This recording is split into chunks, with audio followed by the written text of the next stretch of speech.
Good morning everybody, success mind Deoband में आपका फिर से स्वागत है। चलिए शुरू करते हैं test series number 5 general study specially TET exam 2022 के लिए। आज ये हमारी जीएस की वीडियो 5 होगी। स्टार्ट करते हैं।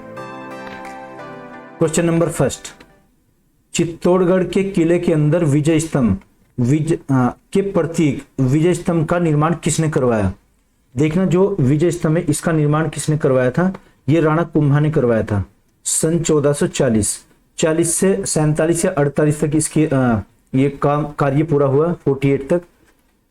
और इसके जो वास्तुकार थे, वास्तुकार इसके पुंजा और मंडन, इसके वास्तुकार का नाम डिजाइनर जिसने तैयार किया था, एक तो मंडन और पुंजा इन्होंने तैयार किया था। और बाद में इसमें कुछ वर्क पुंजा ने भी किया था और जेता, एक है जेता। तो मंडन, पुंजा और जेता जो विजय स्तंभ बनाया गया है ये राजस्थान में बना है और ये 9 मंजिला इमारत है। कितनी मंजिल इसमें? 9 स्टोरीज, 9 मंजिला।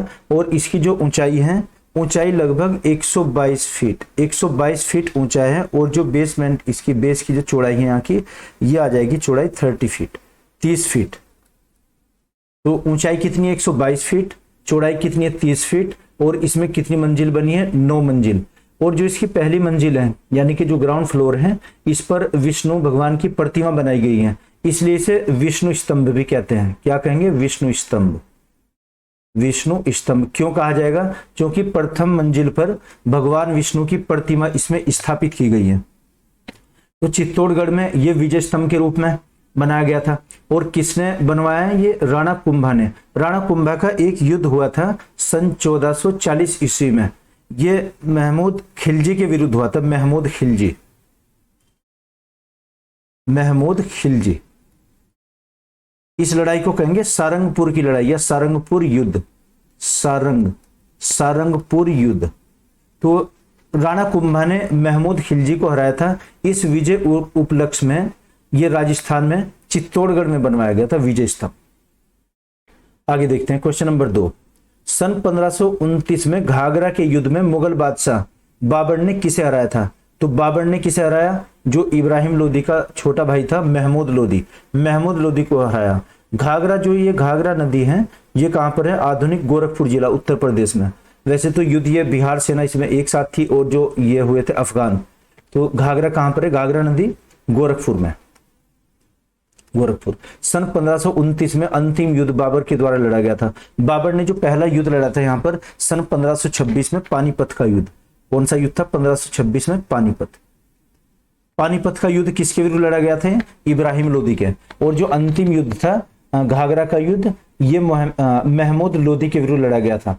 तो बाबर ने यहाँ पर 4 युद्ध लड़े हैं। कौन कौन से? पानीपत का युद्ध, खानवा का युद्ध, चंदेरी का युद्ध और घाघरा का युद्ध। तो घाघरा का युद्ध अंतिम युद्ध और पहला युद्ध कौन था? पानीपत का। इससे पहले भी और भी युद्ध लड़े थे, जैसे बाजूर और भेरा का युद्ध, लेकिन वो भारतीय सीमा से बाहर थे।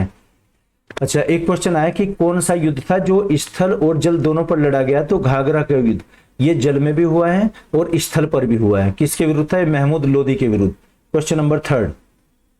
मोहम्मद बिन तुगलक ने निम्नलिखित विदेशी यात्रियों में से किसे राज्य की सेवा में नियुक्त किया था? तो जो अफ्रीकी यात्री था इब्न बतूता कहाँ का निवासी थे? अफ्रीका का एक देश है मोरक्को का निवासी था। मोरक्को का निवासी इब्न बतूता, इसे काजी के पद पर नियुक्त किया था। इसे दिल्ली का काजी बनाया गया था। और इसने किताब भी लिखी थी, किताबुल रहेला या फिर रहेला या किताबुल रहेला। और इसे अपने दूत के रूप में चाइना भेजा था मोहम्मद बिन तुगलक ने। तुगलक को पागल बादशाह, परोपकारी बादशाह, रक्त पिपासु बादशाह भी कहा गया है। इसने 5 कार्य किए थे, 5 ही असफल कार्य थे। नेक्स्ट देखते हैं क्वेश्चन नंबर 4। मिजोरम के पारंपरिक बांस नृत्य को क्या कहा जाता है? देखना, जो बांस नृत्य मनाया जाता है कहां पर? मिजोरम में। और इसको स्थानीय भाषा में चेराओ कहते हैं। चेराओ। इसमें क्या होता है कि बांस होते हैं, बांस तो पुरुष पकड़ते हैं और महिलाएं इन बांसों के बीच में फिर नृत्य करती हैं। और ये विजय उपलक्ष्य में, जैसे ये लोग शिकार करते हैं तो उसे एक या स्थानीय कोई इनका युद्ध होता है, उस विजय के उपलक्ष्य में ये बांस नृत्य करते हैं, बेम्बू डांस। तो क्या कहेंगे इस बांस नृत्य को? चेराओ स्थानीय भाषा में। क्वेश्चन ये आता है कि सबसे अधिक बांस कहां पर उत्पादित होता है भारत में? तो असम में होता है। और बांस एक प्रकार का घास होता है। बांस क्या होता है? एक प्रकार का घास। ये क्वेश्चन आया कि बांस क्या है? घास। नंबर 5, निम्नलिखित में कौन सी ब्रिटिश भारत में नील की खेती से संबंधित एक प्रणाली थी?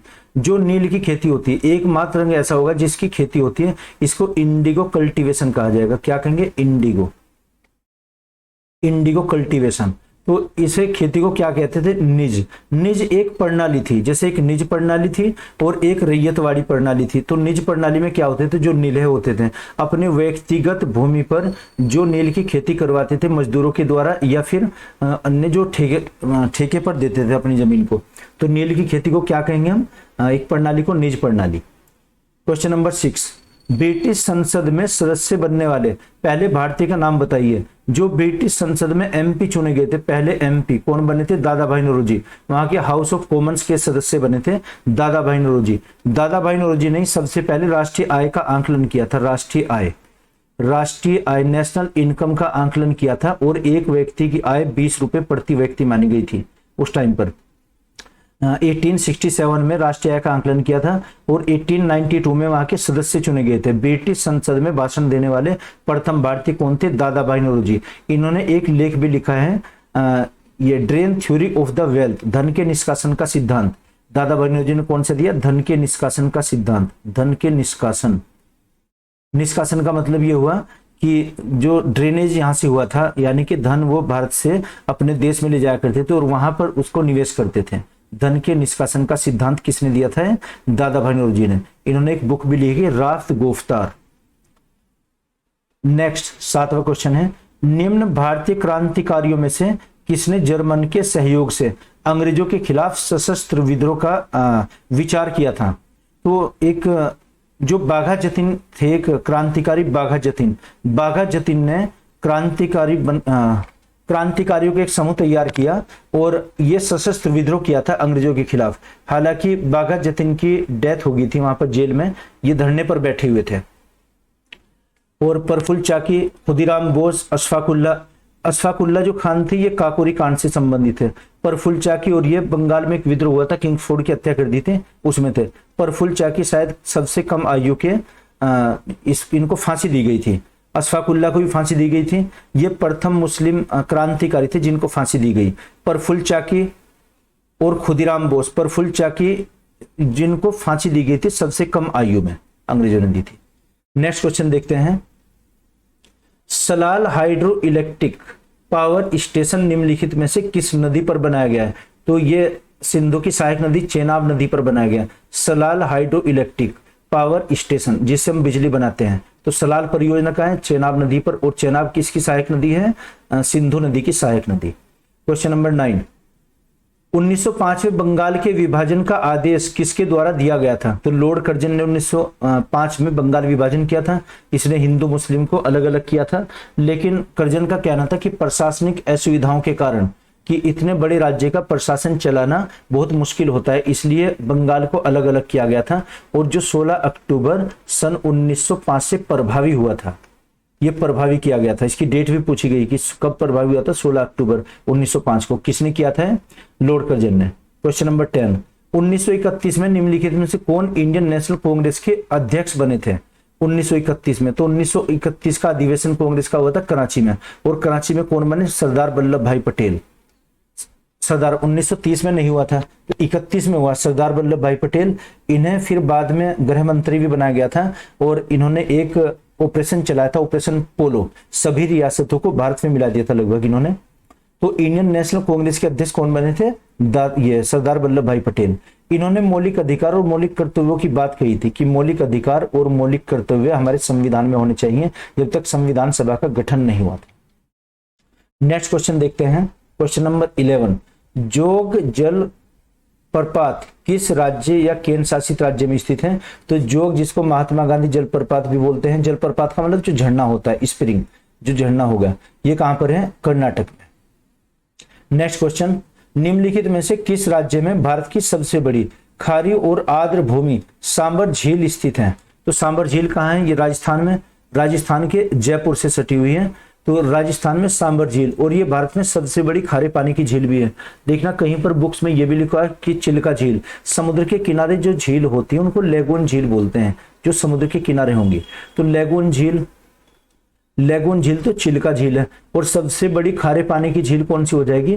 खारे पानी की। और आर्द्र भूमि भी देखना, आर्द्र भूमि क्या होती है? जहां पर मिट्टी में नमी होती है।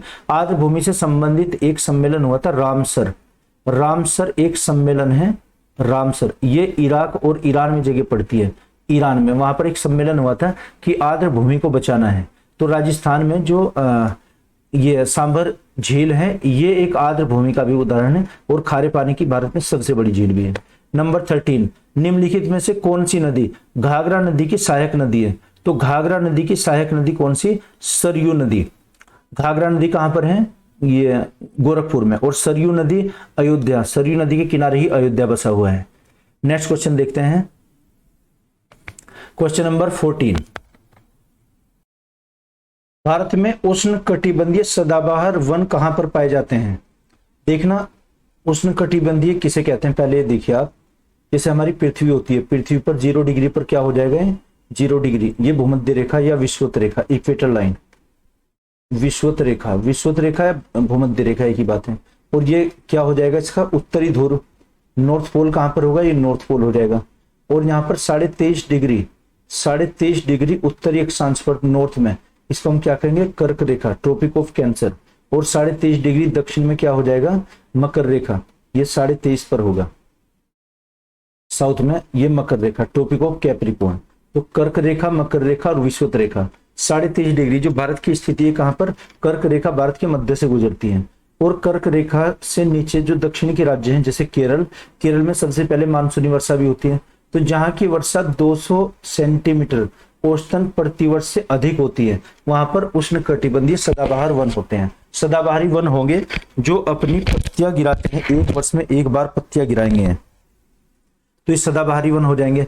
और ये अति लंबाई के होंगे। इसमें कौन कौन से पेड़ होंगे? जैसे रबड़ का पेड़ होगा, रबड़ है ना। एक महोगनी होता है, महोगनी या आबनोस का पेड़ भी यहीं पर होगा, आबनोस। या फिर एक रोजवुड का होता है पेड़, रोजवुड या फिर आयरन वुड। ये क्या है? ये इसके एग्जाम्पल है, आयरन वुड, रोजवुड, महोगनी, रबड़ या आबनोस। ये कहां पर पाए जाएंगे? केरल में पाए जाते हैं। क्योंकि केरल में जो वार्षिक वर्षा है वो 200 सेंटीमीटर से अधिक होती है, क्योंकि वहां पर सबसे पहले मानसूनी वर्षा होती है। भारत में जो मानसूनी वर्षा है पहले केरल में ही वर्षा करती है। तो उष्ण कटिबंधीय जो ट्रॉपिकल जोन में होंगे, इंग्लिश में क्या कहेंगे इसको? Tropical, TROPICL, tropical zone. Tropical zone कहाँ होगा? जो भूमध्य रेखा के आसपास होगा। तो भूमध्य रेखा का जो क्षेत्र होगा इसमें केरल भी आ जाएगा, दक्षिणी भारत का। तो केरल में ये वन पाए जाते हैं। क्यों पाए जाते हैं? क्योंकि वहां पर वार्षिक वर्षा 200 से अधिक होती है। नंबर 15, भारत में लोकपाल और लोकायुक्त की स्थापना का सुझाव किसने दिया था? तो प्रशासनिक सुधार आयोग ने दिया था। प्रशासनिक जो एडमिनिस्ट्रेटिव रिफॉर्म कमीशन बना था उसने। लोकपाल, क्वेश्चन आएगा कि लोकपाल की संकल्पना हमने कहां से ली है? तो ये स्वीडन से ली है। स्वीडन में सबसे पहले लोकपाल, इसे क्या कहते थे? ओम्बुड्समैन। तो स्वीडन से हमने ये क्या लिया है? यहाँ का कंसेप्ट, स्वीडन। और सबसे पहले जो लोकपाल बने थे भारत के, वो पिनाकी चंद्र घोष बने थे। कौन? पिनाकी चंद्र घोष सबसे पहले लोकपाल, भारत के प्रथम लोकपाल पिनाकी चंद्र। नेक्स्ट क्वेश्चन देखते हैं 16, निम्न में कौन सा भारतीय रिजर्व बैंक की मौद्रिक नीति का एक साधन नहीं है? जो नहीं है ना, तो इसमें देखते हैं रेपो दर या फिर CRR, ये कैश रिजर्व रेशियो, ये भी है। इसमें आ जाएगा वस्तु और सेवा कर, GST ये RBI की मौद्रिक नीति का हिस्सा नहीं है, जबकि केंद्र सरकार की राजकोषीय नीति का हिस्सा होता है। क्वेश्चन है कि मौद्रिक नीति कौन जारी करता है? मॉनेटरी पॉलिसी, ये तो RBI जारी करेगा। RBI प्रथम ये प्रत्येक 2 महीने पर इसको जारी करता है। और जो केंद्र सरकार होती है ये राजकोषीय नीति, फिस्कल पॉलिसी जारी करती है। तो GST किसका है? फिस्कल पॉलिसी का एक भाग होगा। GST कौन सा था? ये जब संविधान संशोधन किया था, 101वां संविधान संशोधन सन 2016 में, 101वां। और जैसे ये प्रभावी जब हुआ था, जब प्रभाव में आया था GST, जब हमने लगाया था प्रभाव, ये 2017 में लगाया था, यानी कि 1 जुलाई 2017 को ये प्रभावी हुआ था। इसको भारत में लागू किया गया था। और ये हमने कहा कि संविधान से लिया है GST, ये कनाडा के संविधान से प्रेरित है, कनाडा। कनाडा के संविधान से प्रेरित है और भारत 161वां देश बना था इसको लागू करने वाला 161वां देश। या बिंदु नोट कर लीजिए 161, 161वां देश बना भारत, 161, 161वां देश भारत बना था। और कहां से प्रेरित था? कनाडा से। और जीएसटी हमने कब लागू किया? 101वां संविधान संशोधन 2016 में, लेकिन जब ये प्रभावी हुआ तो 1 जुलाई सन 2017 को हुआ था। नेक्स्ट क्वेश्चन देखते हैं। सूची 1 और 2 के साथ मिलान कीजिए और नीचे दिए गए विकल्पों का सही उत्तर चुनिए। इसमें झीलें दी गई हैं कुछ, कौन सी झील किस राज्य में? तो पुलिकट झील कहां पर है? तमिलनाडु में। चिल्का झील कहाँ है? जो लेगुन झील भी है उड़ीसा में।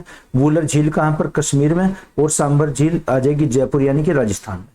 तो पहले में क्या आ जाएगा? पहले में तीसरा और दूसरे में आ जाएगा पहला, तीसरा और दूसरे, तो ए आंसर आ जाएगा इसका 3142। नेक्स्ट क्वेश्चन, जनसांख्यिकी संक्रमण को निम्न में किस रूप में वर्णित किया गया? जनसांख्यिकी संक्रमण क्या होता है? जिस देश में मृत्यु दर घटती जाती है, मृत्यु दर घटती जाएगी और जन्म दर उसमें बढ़ती जाएगी। जैसे मृत्यु दर एक ऐसी प्रक्रिया जहां मृत्यु दर में गिरावट होती है, मृत्यु दर में जहां पर गिरावट होती है, तो ये क्या हो जाएगा? जनसांख्यिकी संक्रमण कहा जाएगा। आंसर क्या आ जाएगा इसका? ए। नेक्स्ट क्वेश्चन देखते हैं। सन 1929 की महामंदी द ग्रेट डिप्रेशन ऑफ 1929 इनमें से किस क्षेत्र से शुरू हुई थी? तो ये अमेरिका से शुरू हुई थी, उत्तरी अमेरिका। अमेरिका के न्यूयॉर्क, जो वहां का एक शेयर बाजार है उसको क्या कहेंगे? Wall street. Wall street, wall street में शेयर गिरे थे, तो आर्थिक महामंदी कहा जाता है इसको। आर्थिक महामंदी में क्या होता है? जब इसमें उत्पादन और आपूर्ति रुक जाती है। तो आर्थिक महामंदी 1929 की कहां से शुरू हुई? अमेरिका से, यूएसए से हुई थी शुरू, यूएसए के न्यूयॉर्क से। नेक्स्ट क्वेश्चन, निम्न में कौन सा एक सकल घरेलू उत्पाद यानी कि GDP, gross domestic production, GDP में शामिल होता है? अंतिम वस्तुओं की बिक्री। देखना क्वेश्चन पहले भी हमने प्रैक्टिस सेट में किया था, इसमें रिपीट हुआ है। तो अंतिम वस्तुओं की जो बिक्री होती है ये जीडीपी में शामिल की जाती है। अंतिम वस्तुएं क्या होती हैं? Last commodity. जैसे हमने गेहूं है, गेहूं से हमने क्या बनाया? आटा। गेहूं से हमने आटा बनाया और आटे से क्या बनाई हमने? रोटी, बन बनाए यानी कि ब्रेड बनाए, बन। तो बन क्या हो जाएगा? ये ब्रेड, ये अंतिम उत्पाद आ जाएगा। तो हम किसी वस्तु की किसी अंतिम वस्तु के मौद्रिक मूल्य को जोड़ते हैं उसमें, वस्तु और सेवाओं के। तो आंसर क्या होगा इसका? अंतिम वस्तुओं की बिक्री। नेक्स्ट क्वेश्चन, भारतीय संविधान लिखने वाली संविधान सभा में कितने सदस्य थे? संविधान लिखने वाली संविधान सभा, देखना संविधान सभा में टोटल थे 389, लेकिन जिन्होंने संविधान लिखा ये 299 थे, 299। देखना न्यू क्वेश्चन एकदम, इससे पहले ये क्वेश्चन नहीं देखा गया परीक्षा में कि संविधान लिखने वाली सभा में कितने सदस्य थे? 299 सदस्य थे। नेक्स्ट क्वेश्चन देखते हैं। भारतीय संविधान का कौन सा अनुच्छेद लोगों के कल्याण को बढ़ावा देने के लिए राज्य को एक सामाजिक व्यवस्था बनाने का निर्देश देता है? तो राज्य शब्द के अंतर्गत क्या आते हैं? देश की संसद, राज्यों की विधानमंडल और अन्य सरकारी पदाधिकारी। राज्य शब्द को क्या कहेंगे? The state. स्टेट से मतलब वो नहीं कि राज्य सरकार, स्टेट का मतलब पूरा देश। तो राज्य क्या होगा? कल्याणकारी व्यवस्था को लागू करने के लिए, अन्य जो योजना उनको लागू करने और सामाजिक व्यवस्था को बनाए रखने के लिए प्रयासरत रहेगा। आर्टिकल किसमें दिया? 38 में, अनुच्छेद 38 में दिया गया है। नेक्स्ट क्वेश्चन देखते हैं। क्वेश्चन नंबर 23, निम्नलिखित में से कौन सा पद भारत के संविधान के अनुच्छेद नंबर 76 के तहत एक संवैधानिक पद है? देखना आर्टिकल नंबर 76 में क्या आएगा? भारत का महान्यायवादी, भारत का महान्यायवादी, अटॉर्नी जनरल ऑफ इंडिया, ये क्या होता है? एक भारत का प्रथम विधि अधिकारी होता है। इसमें क्या आएगा? AG, attorney general of India, article number 76। इसको हम क्या बोलते हैं? विधि अधिकारी, विधि अधिकारी। क्वेश्चन ऐसे भी आया हुआ है, निम्नलिखित में से कौन सा पदाधिकारी है जो संसद के किसी भी सत्र में भाग ले सकता है और किसी भी सदन में? ये लोकसभा में भाग ले सकता है और राज्यसभा में भी भाग ले सकता है, लेकिन क्या है कि ये वहां पर वोट डालने का अधिकार नहीं रखता। ये वोट नहीं डाल सकता संसद में, वोट नहीं। और ये भारत का प्रथम विधि अधिकारी तो होगा ही, किसी भी न्यायालय में ये केस की सुनवाई कर सकता है या किसी भी केस को अपने पास मंगवा सकता है। इसे भारत का प्रथम पदाधिकारी कहते हैं। ओके, और इससे नीचे होगा जो राज्य का होता है महान्याय, ये तो महान्यायवादी केंद्र सरकार का, इसकी नियुक्ति कौन करते हैं? राष्ट्रपति महोदय करते हैं, केंद्र सरकार।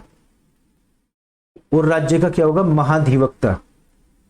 महाधिवक्ता, महाधिवक्ता क्या होगा? राज्य का प्रथम कानूनी अधिकारी होता है, ये राज्य का होगा। इसकी नियुक्ति कौन करते हैं? राज्यपाल करते हैं, राज्यपाल।